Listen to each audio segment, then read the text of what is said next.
Retour dans le 18-19 avec mes invités. Michel Picon, qui est président de l'UDP. Michel Picon, bonsoir. Bonsoir. Merci d'être là en studio. On sait que c'est difficile de vous avoir, donc merci d'être là. Il faut dire qu'il y a de l'actualité. Mathieu Plane, directeur adjoint de l'OFCE, qui est un peu notre économiste fétiche ici. Bonsoir, Mathieu. Et puis Guillaume Paul, évidemment, de BFM Business, qui suit tous ces délires fiscaux du budget avec soin.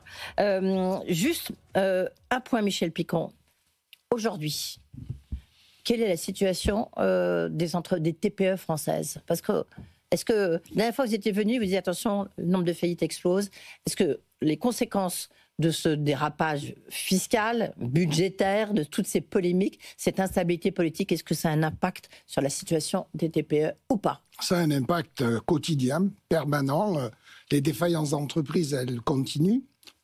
Va certainement atteindre 69 000 à la fin de l'année. 69 000 ? Oui, je pense. D'accord, on était plutôt sur 60 000, donc vous dites 69 000. Oui, je pense qu'on sera plutôt... Enfin, on est à 67 000 sur 12 mois glissants, et je pense que les 2 derniers mois de l'année ne vont pas, malheureusement, corriger les choses. Et moi, je voudrais rajouter qu'au-delà de ces 67 000 ou 69 000 en fin d'année, il faut rajouter toutes celles qui, un vendredi soir, sans être comptabilisées défaillantes, parce qu'elles ont payé leurs dettes, elles ont payé tout ce qu'elles devaient, mais elles n'y arrivent plus. Elles tirent le rideau, et le lundi matin, elles n'ouvrent pas. Ça en fait entre 60 et 70 000 euros de plus chaque année. Donc c'est un tissu de petites entreprises qui disparaît. Il suffit de se promener dans n'importe quelle ville et on voit le nombre de fermetures. Alors, la situation politique que l'on connaît, elle n'est pas exclusivement responsable de ça. Mais en tout cas, elle en rajoute parce que la consommation est à tonnes, les carnets de commandes ne se remplissent pas, les investissements sont reportés. Et donc, c'est pas une situation réjouissante pour les toutes petites entreprises. Juste un point, parce que vous avez dit dans un premier temps, on va vers 69 000 défaillances d'entreprises. Et vous avez dit, mais notamment pour les toutes petites entreprises, les artisans, ça fait 60 000 supplémentaires. Bien sûr. Donc ça fait 120... Ça fait, oui, parce que ça fait 120 000, 130 000. Bien sûr. Ce qu'on considère comme défaillants, ce sont les gens qui sont en cessation de paiement et qui vont devant le tribunal de commerce. Soit on les redresse, soit on les liquide. Je rappelle que, malheureusement, toutes celles qu'on redresse, dans les 12 mois, on les liquide, parce qu'elles n'y arrivent pas. Mais ça ne prend pas en compte tous ceux qui ne vont pas devant un tribunal de commerce, qui s'en sortent pas, qui sortent leurs économies, moi j'en connais plein, qui sortent leurs économies parce qu'ils ne veulent pas avoir de dette nulle part, ils paient leur personnel, ils le licencient derrière, ils paient leur loyer, ils paient leurs fournisseurs, et ils ferment. Oui, ils tirent le rideau, ils descendent le rideau. Juste avant de passer la parole à Mathieu Plane, un point. Dans quel état d'esprit vous êtes là ce soir, Michel Picon, lorsque vous voyez tous ces débats on parlait de l'impôt sur la fortune improductive, on en parlait à l'instant avec Adrien Couret sur l'assurance vie, un peu ce délire fiscaux avec des taxes dans tous les sens. Vous êtes dans quel état d'esprit ce soir? Nous, on est consternés de cela. D'abord, quand on est dans des difficultés, des entreprises qui connaissent des difficultés, nous, on sait ce que c'est. La première des choses que l'on fait, bien sûr qu'on voudrait augmenter son chiffre d'affaires et avoir plus de recettes. Mais la première des choses que l'on fait, c'est de faire des économies. C'est de faire en sorte que l'État qui vit au-dessus de ses moyens... Non, mais quand vous êtes consterné, vous avez dit, est-ce que vous mettez la tête sur l'oreiller en disant on va attendre que ça se passe, c'est pas possible que ce budget soit adopté? Mais non, on est en colère. Oui. On est en colère et cette colère, elle s'exprimera politiquement. Je crois que les sondages qui ont été faits dimanche expriment cette colère en disant il y en a marre. Ça fait des années que vous nous promenez, que vous nous mettez dans une situation pas possible. Il ne faut pas s'étonner ensuite aujourd'hui que les Français fassent confiance à des extrêmes qui apporteront peut-être pas de solution, mais en attendant, à qui les Français espèrent trouver une voie de sagesse. Oui, et puis surtout pour une manière plutôt d'exprimer sa colère et une riposte. Mathieu Plane, je rappelle que vous êtes directeur adjoint de l'OFCE. Est-ce que la dernière fois que vous étiez venu là, vous nous disiez le coût de cette instabilité politique? C'était déjà il y a quelque temps. Aujourd'hui, est-ce que vous avez réactualisé vos calculs? On reste dans les mêmes ordres de grandeur, au fond, et qui sont significatifs. Donc rappelez-les. Oui, alors nous, le coût budgétaire, il était estimé pour cette année à peu près à 0,4 points de PIB en moins, le manque à gagner, lié à ces reports d'investissement, des embauches en moins et une surépargne aussi, parce qu'il se passe aussi des choses beaucoup du côté des ménages, qui fait de la consommation en moins et des carnets de commandes aussi déficients pour les entreprises. Et au regard de la situation de blocage qu'on a, j'allais dire, à l'Assemblée, qu'on considère que ce niveau de tension va rester au moins jusqu'à la fin de l'année, c'est encore assez optimiste, ça devrait avoir des effets sur 2026 de 0,3 points de PIB en moins. Donc si vous cumulez 25-26, ça nous fait 0,7 points de PIB. 0,7 points de PIB, pour vous le chiffrer, c'est une vingtaine de milliards d'euros de manque à gagner en termes d'activité. Et ces 20 milliards qui nous manquent d'activité, de croissance en moins, ça fait aussi des déficits en plus. Il ne faut pas oublier que les assiettes fiscales, c'est aussi l'activité. Et donc, c'est un peu le serpent qui se mord la queue dans cette affaire. Et donc, le rétablissement de la confiance, d'avoir une visibilité, d'adopter un budget et donner un peu des lignes claires permettrait certainement de redresser, en tout cas, une forme de confiance et certainement de faciliter un redressement de l'activité. Oui, mais alors, attendez, pardon, on n'y est pas du tout. On voit bien que là, on est dans des délires fiscaux avec des taxes dans tous les sens. Et la question qu'on peut quand même légitimement le en droit de se poser, c'est que finalement, quand on vient d'entendre Michel Picon qui dit que la colère, elle va s'exprimer dans les urnes, elle va s'exprimer politiquement, est-ce qu'il ne faudrait pas mieux à ce moment-là qu'il n'y ait pas de budget, donc que le gouvernement saute et qu'à ce moment-là, on ait des élections? Parce qu'avec tout ce qui va se passer, à supposer qu'on adopte un budget, vous voyez bien que la colère, elle n'est pas prête de s'éteindre. Oui, alors il y a une vision, j'allais dire, économique, fiscale et une vision politique. Oui, mais alors restons avec vous sur la vision économique. Ouais, je vais rester sur la vision économique. Le problème, c'est qu'on s'est aussi engagé à réduire les déficits publics, à redresser les comptes. On a quand même les marchés qui nous regardent. On a une prime de risque, qui n'a pas explosé, mais qui a quand même augmenté. Ouais. Si on n'arrive pas à adopter un budget et qu'il y a une dissolution, la question, c'est quelle va être la suite aussi dans la vision des investisseurs pour la France. C'est-à-dire que ça veut dire qu'on n'a pas de culture possible de compromis. Et ça, c'est quand même assez embêtant parce que rien nous dit, premièrement, que s'il y a dissolution, il y aura une majorité qui va se dégager. Et s'il y a majorité, probablement, elle sera plutôt du côté du RN. Et c'est quoi le programme économique et budgétaire aujourd'hui du RN? Est-ce que, justement, c'est de nature à dire on est sur une stratégie de moyen long terme, de redressement des comptes publics, d'investissement, d'innovation, etc. Donc, on voit que dans tous les scénarios, aujourd'hui, il y a une forme de fragilité, mais qui est liée à la problématique politique. Mais quel est le scénario, d'un point de vue économique, quel est le scénario le moins pire? Le moins pire, moi je vais vous dire, mais après, le moins pire, moi je pense qu'il faudrait être capable. Alors, d'abord, il faut se rendre compte de ce qui nous attend. C'est que revenir en dessous de 3% de déficit public d'ici 2029, c'est notre engagement européen. Ça, oui, vous avez raison. Mais là, on parle de juste pour 2026. C'est plus de 100 milliards d'euros à dégager. Hors investissement dans la transition énergétique et la défense. D'accord ? Donc c'est beaucoup 100 milliards d'euros. Donc il va falloir se prendre conscience de ça.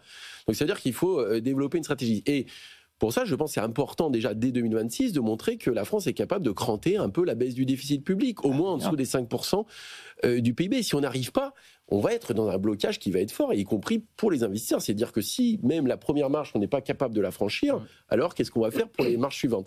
Et donc, peut-être ça passera par des élections, mais moi je ne suis pas sûr que les élections vont résoudre le problème de fond, qui est une France qui est très fragmentée en fait. Oui. Michel Picon et après Guillaume Fam, une réaction juste à ce que vient de dire. Moi, je ne sais pas si la solution, c'est la dissolution.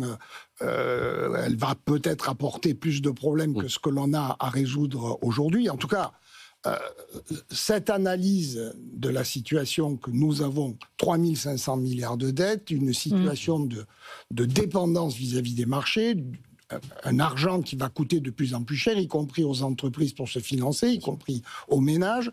Tout le monde devrait pouvoir s'accorder sur ces sujets, sur la gravité de ces sujets, parce que c'est grave, docteur, je m'adresse à vous. Oui, on me dit c'est grave. La situation, elle est pas, on n'est pas au bord du gouffre, mais en tout cas, il faut donner les signes qu'on se soigne. Et c'est pas ce qu'on fait.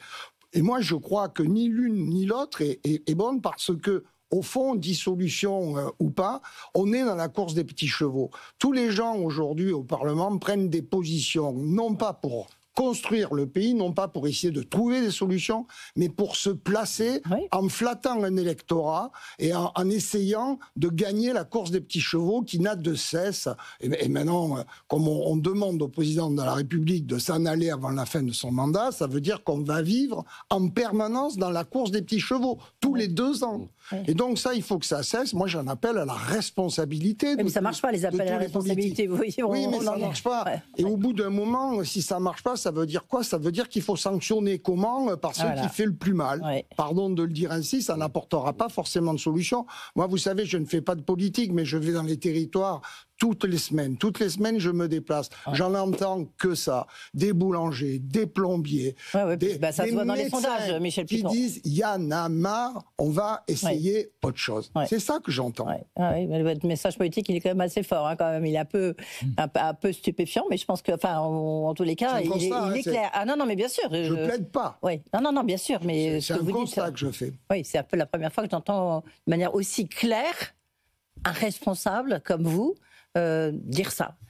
Le calendrier, Guillaume Paul, est-ce que vous pouvez nous dire rapidement? Donc là, demain, PLFSS. Oui. Donc c'est-à-dire qu'on arrête de discuter ce soir de la partie recette du budget, qu'on va reprendre ces débats aux alentours du 13-14 dans une dizaine de jours, qu'on dit peut-être vote sur cette partie recette le 18. Parce que ça devait être demain, mais il n'y a aucune chance. Oui. Peut-être un vote le 18, mais c'est pas sûr, sachant qu'il faut que ça parte ensuite au Sénat le 23, donc c'est un timing très serré. Et puis il faut, je vous rappelle que tout le Parlement se saisisse de l'ensemble et vote sur l'ensemble du projet de budget au plus tard le 23 décembre. Sinon, vous déclenchez le mécanisme d'ordonnance ou de loi spéciale. Donc c'est ce qui alimente, c'est ce qui fait dire aux oppositions que c'est la stratégie actuelle du gouvernement, laisser pourrir la situation pour aller aux ordonnances de toute façon d'ici la fin de l'année, très clairement. Oui, c'est peut-être la solution. Ouais. Lorsque vous regardez le montant des impôts qui ont été... pas voté, on ne sait même plus quoi, enfin en tous les cas qui ont été en discussion, on va dire, on ne sait même plus quel terme adopter parce que ça se trouve tout va être balancé parce qu'effectivement, comme l'a rappelé Guillaume Paul, il y aura pas les recettes ne seront pas adoptées et donc de toute manière, c'est l'ancien budget qui va revenir, il y aura des ordonnances. Pour vous, qu'est-ce qui les points les plus saillants, Mathieu Plane, d'un point de vue économiste à l'OFCE, c'est quoi? Je pense que justement, c'est un peu un des problèmes, c'est qu'on n'a pas de vision d'ensemble et qu'aujourd'hui, on a du mal à avoir cette stratégie. Qu'on comprend bien, hein, quelque part, c'est de prendre des mesures à droite, à gauche, qui s'empilent, pas forcément toutes cohérentes entre elles, de façon à avoir un ajustement budgétaire, aller d'une 30aine de milliards d'euros.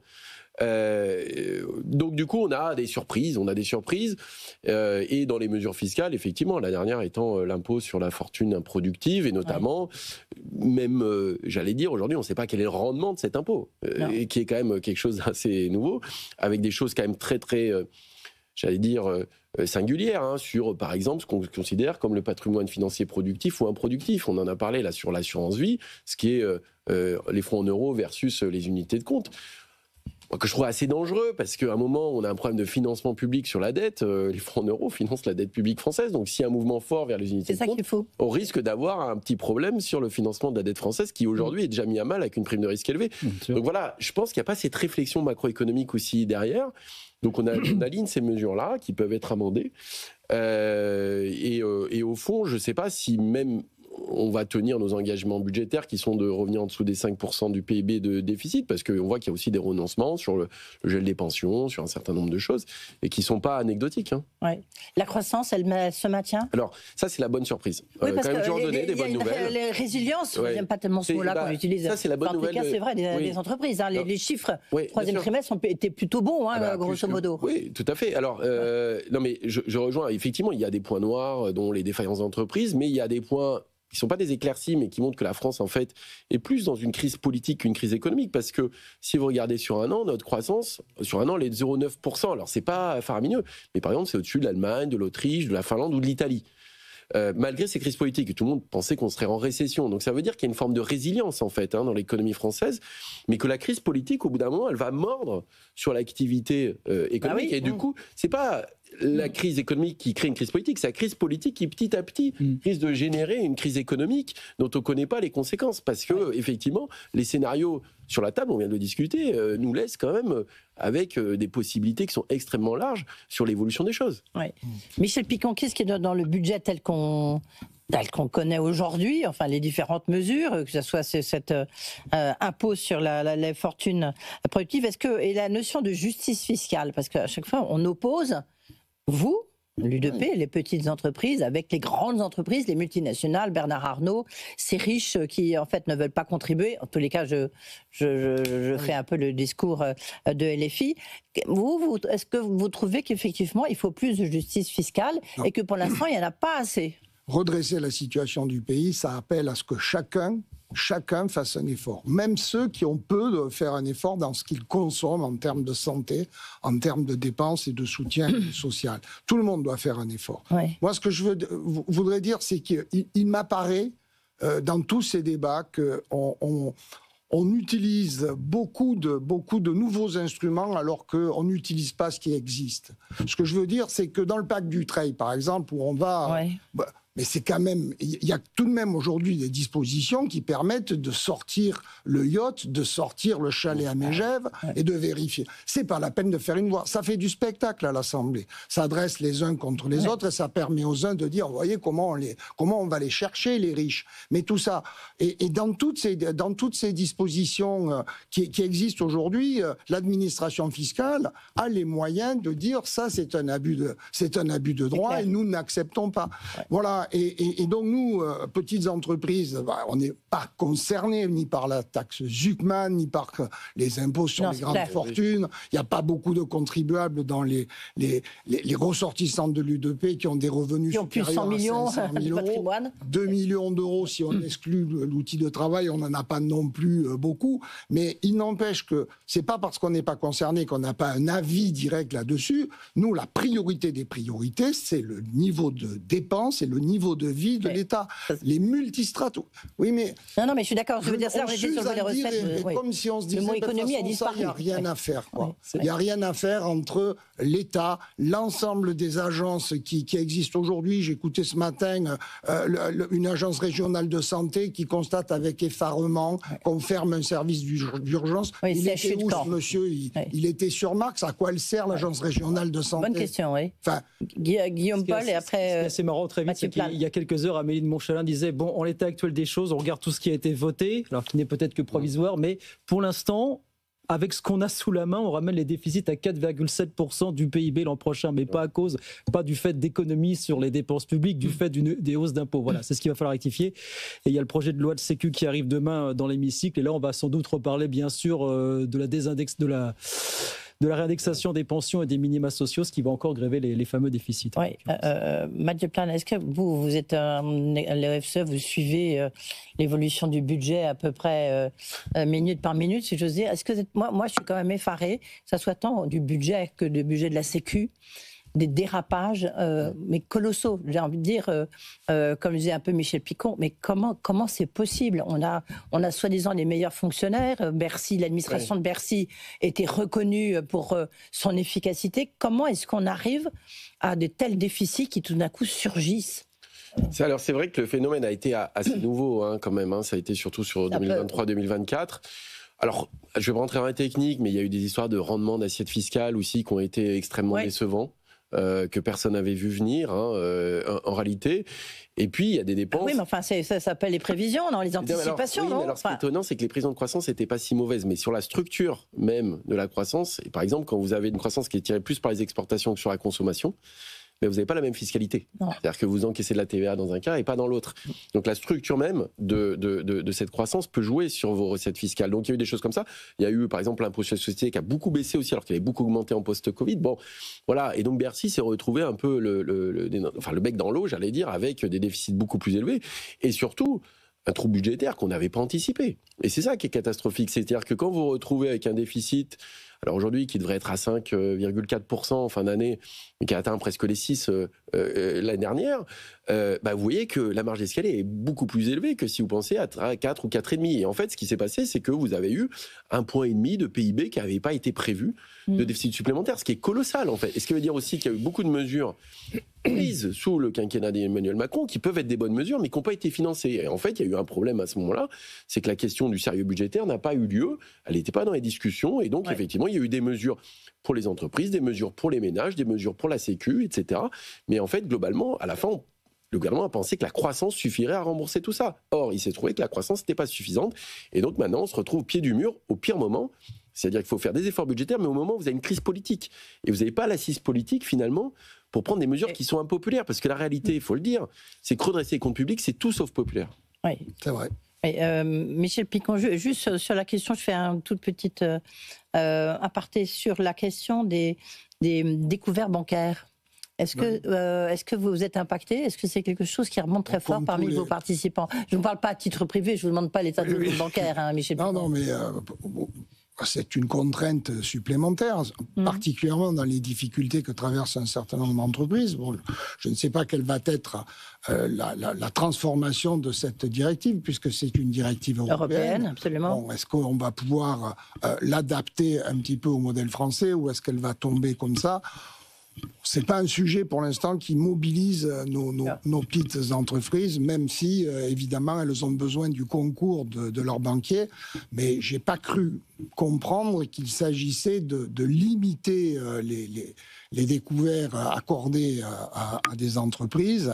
Il s'agissait plutôt de protéger les banques. Oui, l'intention est bonne. Après, c'est l'application qui peut être effectivement plus rébarbative.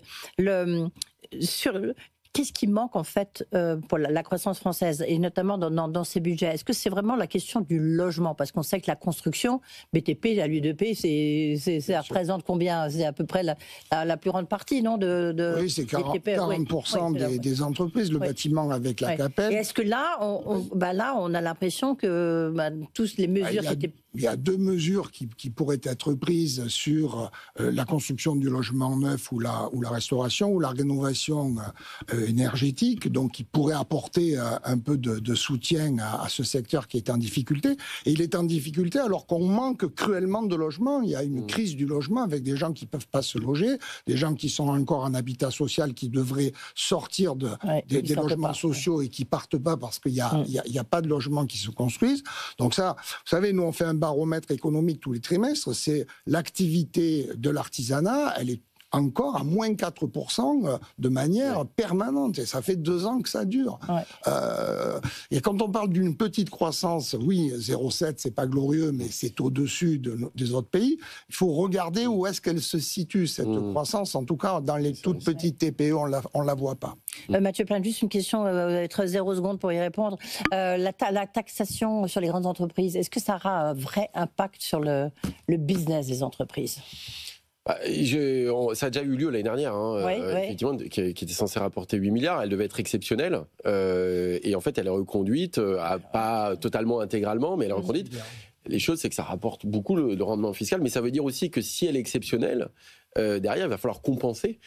Dire que c'est des mesures exceptionnelles, c'est qu'après, il va falloir trouver des mesures structurelles pour réduire le déficit. Donc on voit bien que c'est un peu des sparadraps qui sont là pour réduire assez rapidement les déficits, mais qui ne sont pas une solution de long terme. Michel Picon est d'accord avec moi, c'est qu'on va recommencer l'année dernière avec une autre contribution exceptionnelle. Merci beaucoup, à mon avis, le débat n'est pas clos. Merci Michel Picon d'être venu ici, donc président de l'UDP. Merci beaucoup Mathieu Plane de l'OFCE. Merci beaucoup Guillaume Paul, qu'on retrouve toujours sur BFM Business. Tout de suite Stéphanie Colo.